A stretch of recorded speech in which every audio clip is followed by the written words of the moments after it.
పావన చరణ నారాయణ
व्यासाय विष्णुरूपाय व्यासरूपाय विष्णुवे नमो वै ब्रह्मनिधये वासिष्ठाय नमो नमः।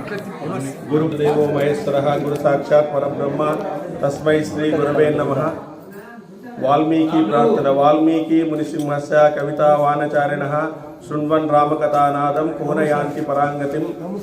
रामाय श्रीराम प्रार्थना रामाय रामभद्राय रामचन्द्राय वेदसे रघुनाथाय नाथाय सीताय पतये नमः। आंजनेय प्रार्थना यत्र यत्र रघुनाथ कीर्तनं तत्र तत्र कुसमस्तकांजलिं बाष्पवारि परिपूर्णलोचनं मारुतीं नमत राक्षसांतकं। ఈరోజు సంకష్ట మరి మన పురోహితులైనటువంటి ఏటిగడ్డ పురోహితులైనటువంటి లక్ష్మీనారాయణ స్వామి గారు, తర్వాత మార్కెట్ యార్డ్ సీనా అన్న గారు అందరూ కలిసి అంగరంగ వైభవంగా మనల్ని అందరినీ పిలిచి అందరికీ ఫోన్ చేసి మరి ఈ పూజలో భాగస్వామ్యం కావాలని చెప్తున్నారు. ఎందుకంటే గణపతి అనేటువంటి వాడు మనకు ఆది దైవం, ప్రథమ దైవం. ఎందుకంటే ఓంకారానికి స్వరూపమైన ఓంకారము ఆయన నుంచే పుట్టిందనమాట. ఆ ఓంకారానికి స్వరూపమైనటువంటి వాడు గణపతి. కాబట్టి ఆయన్ని వక్రతుండ మహాకాయ కోటి సూర్య సమప్రభ నిర్విఘ్నం కురుమే దేవ వక్రతుండ మహాకాయ అంటాడు. అంటే ఏమి? మనలో ఉండేటువంటి వక్రాలను తొలగిస్తాడనమాట. మనలో వక్రాలు ఏమిటి? ఏం వక్రాలు ఉన్నాయి మనకి అంటే, మన కాలు సొట్టుపోయిందా, ఏమన్నా చేయి సొట్టుపోయిందా, ముఖం సొట్టుపోయిందా, ఆ వక్రాలు కాదు.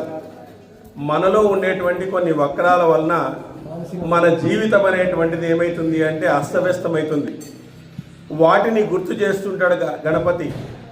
ఈ వక్రాలు నీలో ఉన్నాయిరా, ఈ వక్రాలను మార్చుకొని జీవించగలిగితే నువ్వు నాలాగా ఆనందంగా జీవిస్తావు అని చెప్పేసి ఆ వక్రతుండ మహాకాయ కోటి సూర్య సమప్రభ నిర్విఘ్నం కురుమే దేవ సర్వకార్యేషు సర్వదా అని చెప్తారు. అందువల్ల మనము గణపతిని పూజించాల. మనలో వక్రాలు ఏమిటి అంటే అజ్ఞానము, భయము, కామము, క్రోధము, లోభము, మోహము, మదమాశ్చర్యము, ఇవన్నీ కూడా మనలో ఉండేటువంటివి. ఇవి మనిషిని అధోగతికి తీసుకుని పోతాయి. అందువల్ల నెలకోసారి గుర్తు చేస్తుంటాడు భగవంతుడు. నెలకోసారి ఏదో ఒక పండుగ రూపంలోనో ఇట్లాంటి సంకష్ట చతుర్దశి రూపంలోనో భగవంతుడు మనల్ని గుర్తు చేస్తుంటాడు. ఆ గుర్తు చేస్తుంటాడు కాబట్టే మనకు వాటి గురించి ఒకసారి మనం విశ్లేషణ చేసుకుని తర్వాత వాటిని చేయకుండా ఉండడానికి మనకు ఒక అవకాశం అనేటువంటిది కల్పిస్తాడు గణపతి. గణపతి అంటే ఆది స్వరూపము, ప్రథమ దైవము. ఎందుకంటే ఒకసారి ఇంద్రుడు ఒక ఋషిని సందర్శించడానికి ఆయన దేవలోకం నుంచి వస్తాడు, అమరావతి నుంచి వస్తాడు. వస్తూ ఉంటే ఆ ఋషిని సందర్శించిన తర్వాత అతను విమానంలో పోతూ ఉంటే విమానం ఒక చోట ఆగిపోతుందన్నమాట. విమానం ఒక చోట ఆగిపోతే ఆ రాజ్యాన్ని సురసేనుడు అనేటువంటి వాడు పరిపాలిస్తుంటాడు. వీరు ఆగిపోయినటువంటి విమానము ఆ సురసేనుని రాజ్యంలో ఉంటుందన్నమాట. అప్పుడు ఎందుకు ఇది ఆగిపోయింది అని చెప్పేసి సురసేనుడు ఆశ్చర్యంగా చూస్తాడు. ఎందుకయ్యా ఇంద్రుని విమానం ఆగిపోవడం అంటే, ప్రైమ్ మినిస్టర్ విమానం ఆగిపోయింది అనుకో ఎంత కష్టమవుతుంది. అది ఒక కారు ఆగిపోయింది అనుకో ప్రైమ్ మినిస్టర్ది, దానికి ఎంక్వైరీ చేస్తారు, ఊరికే ఉండరు. ఎందుకు ఆగిపోయింది అది ముందుగా చూసుకోలేదా, వచ్చేవాడు ఎవరు, ప్రైమ్ మినిస్టర్ కదా, అవి మీరు ఎందుకు అని చెప్పేసి పెద్ద ఎంక్వైరీ చేసి వాడి డ్రైవర్ను వాడినో సస్పెండ్ చేసేస్తారు, ఉద్యోగం నుంచి కూడా తీసేస్తారనమాట. అంతా ఇదే అనమాట. ఆ విధంగా ఎందుకు ఆగిపోయింది అని చెప్పేసి అంటే ఈ సురదేవుని రాజ్యంలో, సురసేనుని రాజ్యంలో పాపాలు ఎక్కువ ఉండడం వల్ల ఆ పాపాల దృష్టి తగిలి అది నిలిచిపోయింది అని తీర్మానం అయిపోతుంది. పాపాల దృష్టి తగిలితే చూడండి, మనకు పాపాల దృష్టి తగిలిందనుకోండి, దిష్టి తగిలిందనుకోండి, మనలో ఆ విధమైనటువంటి మార్పులు కూడా వస్తాయి. అనేక మందికి అనేక రకాలుగా ఈ పీడిత జ్వరాలు ఇవన్నీ కూడా వస్తాయి. మానసికంగా వైకల్యం చెందడము, అసమతౌల్యం కావడము, ఇవన్నీ కూడా జరుగుతాయి పాపాల దిష్టి తగిలితే. అప్పుడు దీనికి ఏం పరిష్కారము అని ఆలోచిస్తారు. దీనికి ఏం పరిష్కారము అంటే, ఎవరైనా సంకష్ట చతుర్థి చేసి ఉంటే వాళ్ళు దీన్ని ముట్టుకోవడం వల్ల ఈ విమానం వెళ్ళిపోతుంది, ఖచ్చితంగా వెళ్ళిపోతుంది అని చెప్తారంట. అప్పుడు ఆ రాజ్యంలో ఎవరు చేసి ఉంటారు అని చెప్పేసి అందరినీ గాలిస్తారంట. అందరినీ గాలిస్తే ఎవరు చేసిండ్రంట. ఒక ఆమె ఏమి చేసిందంటే, ఆ సంకష్ట రోజు ఒక ఆమె మాత్రమే ఉపవాసం ఉందంట. ఉపవాసం ఉండి నెక్స్ట్ డే భోజనం చేసిందంట. సో ఆ రోజు సంకష్ట చతుర్దశి చేసినట్టే.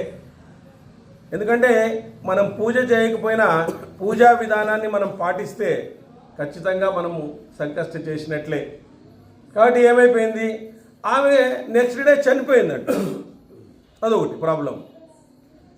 ముందు రోజేమో సంకష్ట చతుర్దశి రోజు ఉపవాసం ఉంది, నెక్స్ట్ డే ఆమె చనిపోయిందంట. ఆమె చనిపోతే గణేష దూతలు వచ్చినారంట, ఆమెను తీసుకుపోతున్నారంట గణేష దూతలు. మరి అప్పుడు సైనికులందరూ వచ్చి చూస్తారంటే ఆ శవం వస్తుందంట. ఏమయ్యా ఏం కారణమో అని అడిగిందంట. అడిగితే ఈమె నిన్న సంకష్ట చతుర్దశి రోజు ఉపవాసం చేసింది, గణేషుని యొక్క భక్తిరాలు కూడా ఈమె, ఈరోజు చనిపోయింది, ఆమెను తీసుకుపోతున్నాము అంటే సైనికులు ఈ శవాన్ని మాకు కంపల్సరీ ఇవ్వాలా అని చెప్పినారంట. లేదు అట్లంతా ఇచ్చేది లేదు, మీకు ఇచ్చేది ఛాన్సే లేదని చెప్పినారంట. అంటూనే లేదు ఇవ్వాల్సిందేనా, లేదు ఇచ్చేయలేదన్నంట.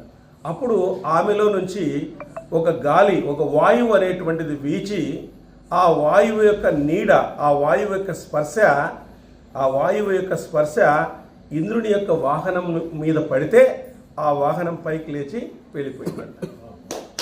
చూడండి, అంత గొప్ప మహిమ ఉంది గణేష సంకటహర మూత చతుర్థికి. అంత గొప్ప విశిష్టత అనేటువంటిది ఉంది. కాబట్టి మనం ప్రథమ దైవం అనేటువంటి ఆ దైవాన్ని మనం ఎప్పుడూ కూడా గమనించాలి, ఎప్పుడూ కూడా పూజించాలి. ఎందుకంటే వినాయకుడు ఎలాంటి వాడంటే ప్రసన్న హృదయంగా ఉంటాడు, ప్రసన్నతతో ఉంటాడు ఆయన ఏమి జరిగినప్పటికీ కూడా.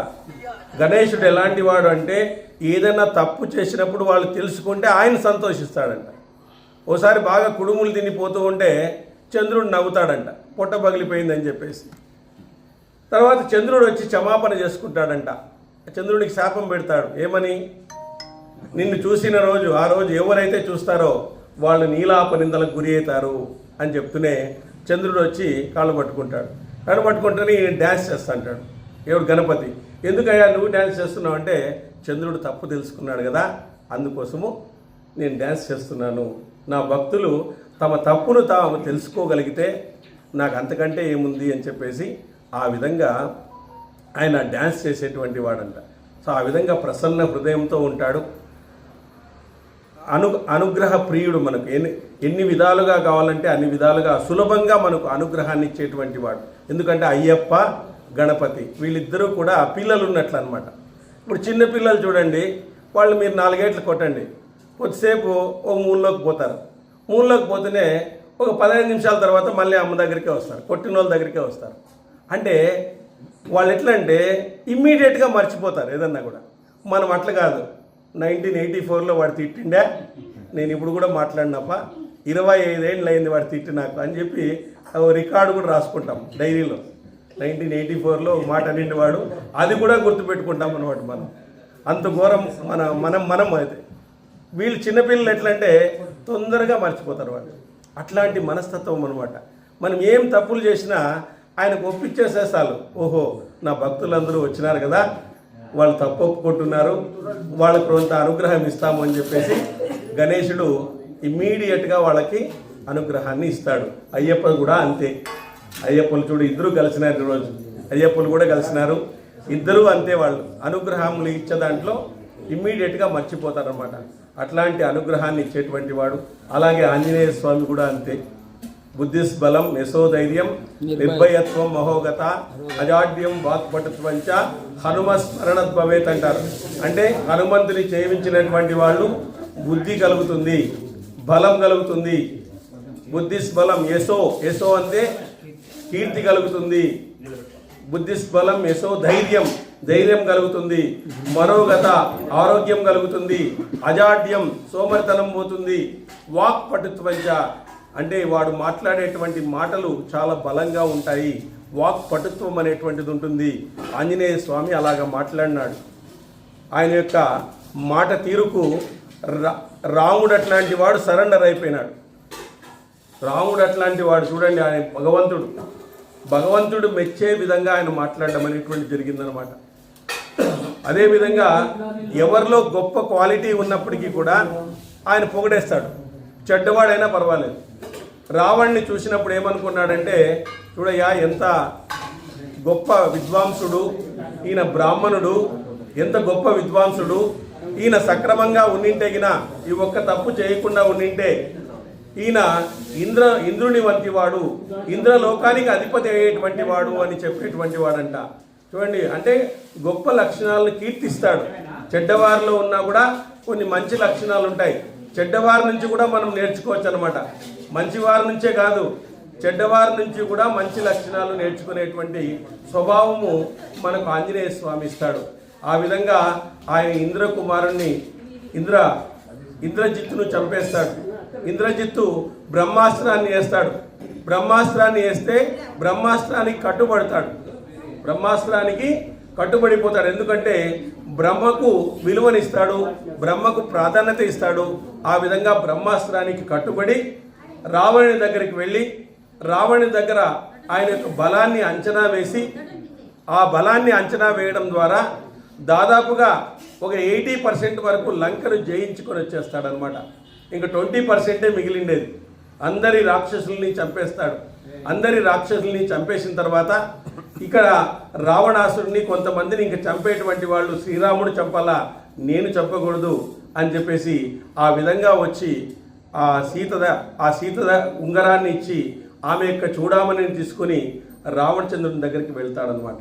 ఆ విధంగా ఆయన సముద్ర లంఘనం చేసి, ఎందుకంటే ఆయన యొక్క శక్తిని జాంబవంతుడు గుర్తు చేస్తాడు. ఆ శక్తిని గుర్తు చేస్తాడు. అందుకే భగవంతుని మనం పూజించాల. ఎందుకు? మనలో కూడా అట్లాంటి శక్తి ఉంటుందన్నమాట. మన దేహ భావన వల్ల ఏమైతాం, మనము ఆ శక్తిని మర్చిపోతాం. మనం దేహ భావనతో ఉన్నాం, ఆత్మభావనతో లేం. నేను నాది అనేటువంటి అహంకారంతో ఉన్నాం.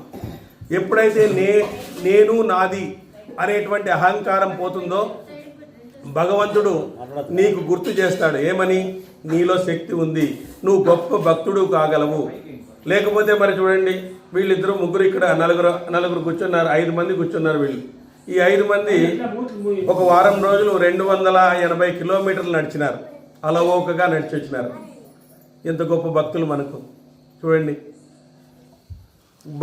భగవన్ నామస్మరణ చేసుకుని ఎంతో ఆనందంగా ఈరోజు వచ్చేసినారు. ఎంతో సర్వీస్ చేసినటువంటి మన వెంకటేష్ గారు కావచ్చు, తర్వాత వీళ్ళందరూ కూడా నలుగురు కూడా అన్నమయ్యతో కలిపి వీళ్ళందరూ మీకు తెలిసి ఉంటారు కాబట్టి వీళ్ళందరూ కూడా 280 కిలోమీటర్లు నడిచినారు భగవంతుని కోసం. ఇది నిజమైనటువంటి భక్తి. ఎందుకంటే శంకరాచార్యులు నడిచినారు. ఒకసారి కాలినడక మీద మొత్తం నడిపినప్పుడు ఏం చేసినాడు ఆయన? హిందువుల్లో ఉండేటువంటి లోపాలన్నింటినీ కూడా సరిచేసి మనకి ఈరోజు పండుగలు ఇచ్చినటువంటి వాడు ఆయన. ఈరోజు పండుగలు ఇచ్చినటువంటి వాడు ఎవరు? ఈరోజు దసరా పండుగ, ఉగాది పండుగ ఇట్లాంటివన్నీ చేసుకుంటున్నామంటే శంకరాచార్యుని పుణ్యమే. శంకరాచార్యుడు అంటాడు, బాలాసావత్ క్రీడాసక్త, తరుణీసావత్ తరుణీసక్త, వృద్ధాశ్రావత్ చింతాసక్త, పరే బ్రహ్మణి కోపినసక్త అంటాడు. అంటే బాలునిగా ఉన్నప్పుడు ఎప్పుడు ఆటలాడుకుంటుంటామంట. తరుణీసావత్ తరుణీసక్త అంటాడు. పెద్దగా అయిన తర్వాత భార్య చేసుకుంటాము, ఇంకా సంసారంలో పడిపోతాం. వృద్ధాప్యంలోకి వచ్చినప్పుడు చింతలు చేస్తూ ఉంటాం. అట్లు నింటే బాగుంటుండా, ఇట్లు నింటే బాగుంటుండా, ఆయన మా పొద్దు ఏదో మాట నింది, ఆయన అట్లా ఆ రోజు ఆస్తి తీసుకున్నాడు, ఈయన నాకేదో చేసినాడు అని చింతలు ఉంటాయి. మరి వృద్ధాప్యంలో చింతలు ఉన్నాయి, మధ్య వయసులో భార్యతో ఉన్నావు, చిన్నతనంలో క్రీడలతో ఉన్నావు. మరి ఎప్పుడు భగవంతుని పట్టుకుంటావు అని అడిగినాడు. ఎప్పుడైనా నువ్వు భగవంతుని పట్టుకునేది? ఇంకెప్పుడు పట్టుకుంటావు? బాల్యంలో పట్టుకుందామంటే బాలాసావత్ క్రీడాసక్త, తరుణీసావత్ తరుణీసక్త, వృద్ధాశ్రావత్ చింతాసక్త, పరే బ్రహ్మణి కోపినసక్త. ఎప్పుడు నువ్వు భగవంతుని పట్టుకుంటావు? సంసారంలో పట్టుకోవాలంటే కష్టం. భార్యలు అంత వీరిని వదలరు. వాళ్ళు 7 రోజులు పోతామంటే 7 రోజులు కన్నీ తెచ్చేసి అంటారు. వాళ్ళు ఊరికే పోయేది కాదు. నువ్వు మరి రోజు ఫోన్ చేస్తాను 7 గంటలకు అంటారు. చేయకపోతే ప్రాబ్లం. అదే చూడండి, ఆయనకి పోనీ లేదంట పాపం, ఆయన పోయేవాడు. చూడండి, వాళ్ళు విడిచిపెట్టి పోయేకి లేదు. ఇంకా వాళ్ళ భార్యలు ఉన్నారే, వాళ్ళకి నిజంగా భగవంతుడు వాళ్ళకి మంచి బుద్ధినిచ్చి వీళ్ళందరినీ పంపించినాడు. లేకపోతే చాలా కష్టం. గంట లేట్ అయితే 20 సార్లు ఫోన్ చేస్తారు. కాదు, వాళ్ళ భార్యలు అంటే వీళ్ళందరూ అయ్యో. కాబట్టి గంట లేట్ అయితే 10 సార్లు ఫోన్ చేస్తారు, ఏం గంట లేట్ అయిందని చెప్పేసి. కాబట్టి అట్లా ఉంటుంది ఆ కలియుగంలో, అట్లాంటి ఇది ఉంటుంది. అట్లాంటి దాంట్లో కూడా వీళ్ళందరూ కూడా అంత చక్కగా సమన్వయం చేసుకుని మరి భగవంతుని యొక్క పాటలు పాడుతూ, భగవన్ నామ సంకీర్తన చేస్తూ, ఎక్కడైనా భజనలు చేస్తూ ఆ విధంగా పోయొచ్చినారంటే నిజంగా వాళ్ళకి భగవంతుడు అనుగ్రహాన్ని ఇచ్చినాడు. ఒక్కోసారి శ్రీనివాసుడు బాగా నవ్వుతూ ఉంటాడంట తిరుమలలో. ఆ రోజు అక్కడ ఉండే అర్చకులు అంటారంట, ఈరోజు కొత్త వాళ్ళు ఎవరో వస్తున్నారయ్యా, మంచి భక్తులు వస్తున్నారు, లేకపోతే దేదీప్యమానంగా వెలిగిపోతుంది ఈ విగ్రహము, ఈరోజు ఎవరో కొత్త వాళ్ళు వస్తున్నారు అంటే ఇలాంటి భక్తుల కోసమే ఆ రోజు భగవంతుడు కొంత వాళ్ళకి చిరునవ్వుతో ఆశీర్వదించింటాడు. ఖచ్చితంగా నాకు తెలిసినటువంటి విషయం అయితే అదే ఖచ్చితంగా అనిపిస్తుంది. మేము 3 సార్లు పోయినాము, 4వసారి పోలేకుండా పోయినాం అనమాట.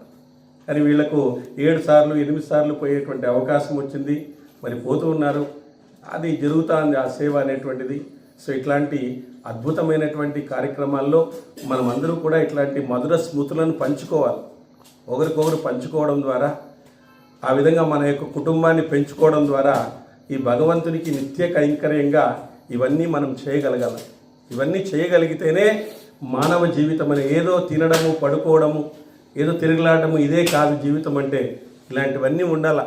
ఇలాంటివన్నీ ఉన్నప్పుడే మనసు ఆహ్లాదకరంగా ఉంటుంది, మనసు సృజనాత్మకంగా ఉంటుంది, మనసుకు పట్టినటువంటి పీడలు కూడా దొరుకుతాయి.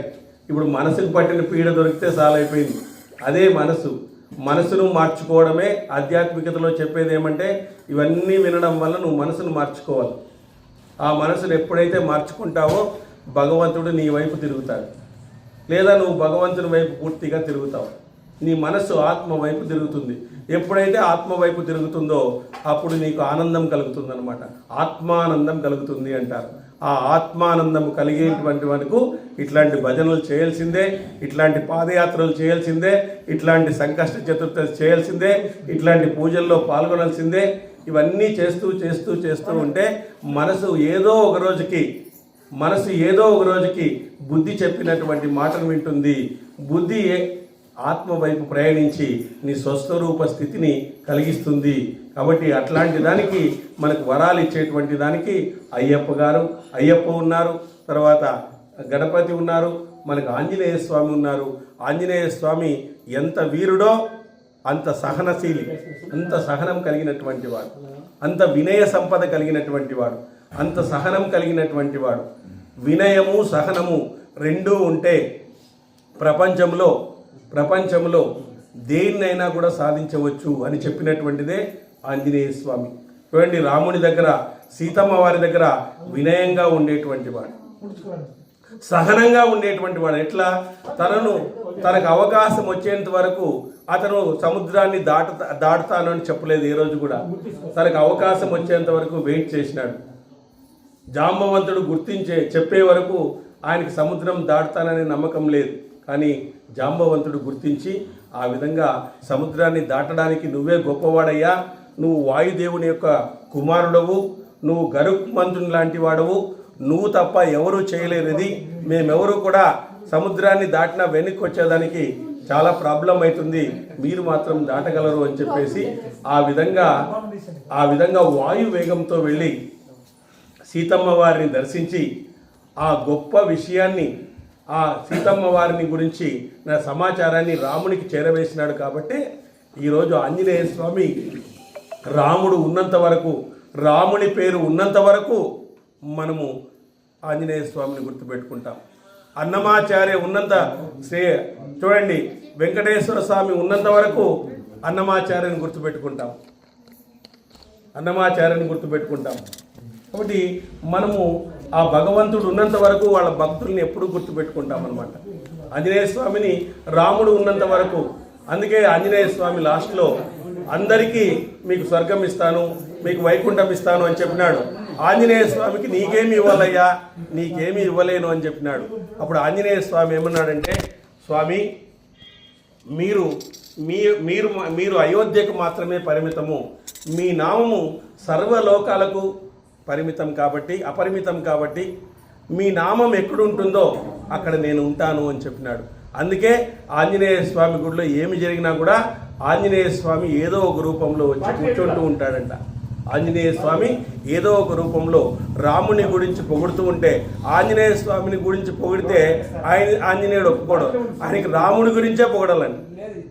జై శ్రీరామ్. ఆయనకి రాముని గురించే పొగడాలి, ఆయన గురించి పొగడకూడదు. ఆయన గురించి పొగిడితే ఆయన ఒప్పుకోడంట. ఇంకోటి, రాముడు ఒకటి ఇచ్చినాడు, ఏమనంటే ఆంజనేయ స్వామి సైన్ చేస్తే నేను ఏదైనా చేస్తానయ్యా అని చెప్పినాడు. ఆంజనేయ స్వామి సైన్ చేయాల, నీ కోరిక ఏదైనా ఇస్తే ఆంజనేయ స్వామి గ్రాంటెడ్ చేయండి అంటే ఓకే వెరీ గుడ్ చేసేస్తాడు. అట్లా అనమాట. ఆంజనేయ స్వామి సైన్ చేస్తేనే రాముడు పర్మిషన్ ఇచ్చేది. కాబట్టి మనం ఏం చేయాలంటే ఆంజనేయ స్వామి చుట్టూ తిరగాల రాముడి పర్మిషన్ కావాలంటే. ఇంకోటి ఏమంటే ఆంజనేయ స్వామికి ఒక క్వాలిటీ ఉంది, ఆయన భౌతికమైన కోరికలు తీరుస్తారు, ఆధ్యాత్మికమైన కోరికలు తీరుస్తారు. ఈయన డ్యూయల్ రోల్ అనమాట, 1+1 ఆఫర్ ఉన్నట్లున. మనకి వేరే వాళ్ళు అట్లా లేరు. కొంతమంది భౌతిక కోరికలే తీరుస్తారు, ఆధ్యాత్మిక కోరికలు తీర్చరు వాళ్ళు. కానీ ఆంజనేయ స్వామికి ఉండే క్వాలిటీ భౌతిక కోరికలను తీరుస్తాడు, ఆధ్యాత్మిక కోరికలను కూడా తీరుస్తాడు. మనకు ఆత్మగా దర్శనం కావాలంటే ఆయన్నే చూసుకోవాల్సిందే, లేదా భౌతికంగా బియ్యము బ్యాళ్ళు కావాలంటే అది కూడా చూసుకోవచ్చు ఆయన, రెండు. కాబట్టి మనకు ఏది కావాలో నువ్వు నిర్ణయించుకో అంటాడు. ఆ విధంగా ఆంజనేయ స్వామి మనకు పరమదైవంగా, మరి గణపతి పరమదైవంగా, అయ్యప్ప స్వామి పరమదైవంగా ఈరోజు అంగరంగ వైభవంగా చేసుకుంటున్నాం. వాళ్ళందరికీ కూడా గణపతి యొక్క ఆశీస్సులు ఉండాలని, వాళ్ళ కుటుంబాలు చల్లగా ఉండి వాళ్లకు మంచి ఆయుష్, ఆరోగ్యము, ఐశ్వర్యము కలిగి ఇలాంటి వేడుకలను ఎన్నో చేసి ఈ విధంగా అందరూ కూడా సర్వేజన సుఖినో భవంతు ఉండాలని మనము జై గణేశాయ నమః, జై గణేశాయ నమః, జై గణేశాయ నమః, జై శ్రీరామ్, జై శ్రీరామ్. స్వామియే స్వామియే స్వామియే. రమణ గోవింద రమణ గోవింద ప్రహ్లాదవర్ధ గోవింద నమ పార్వతీపతయే.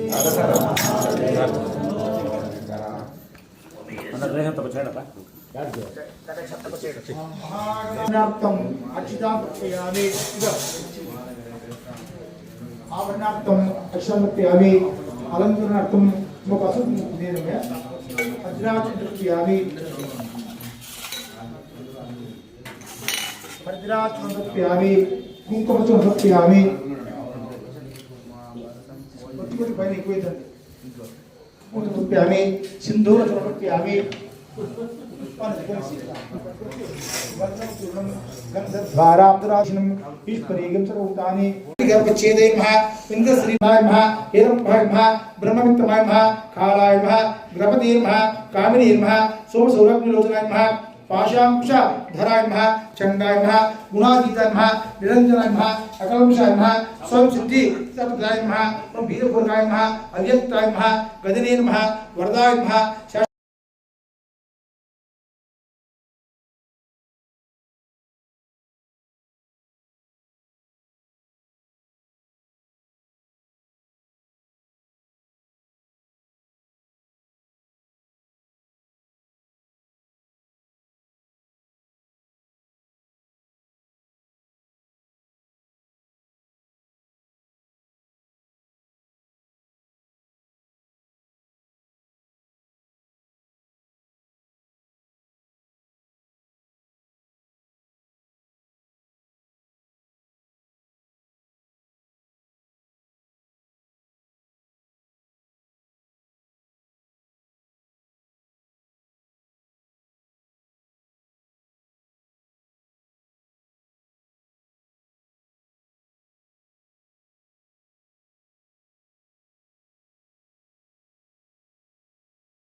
వాళ్ళకి ఇచ్చేయండి సార్.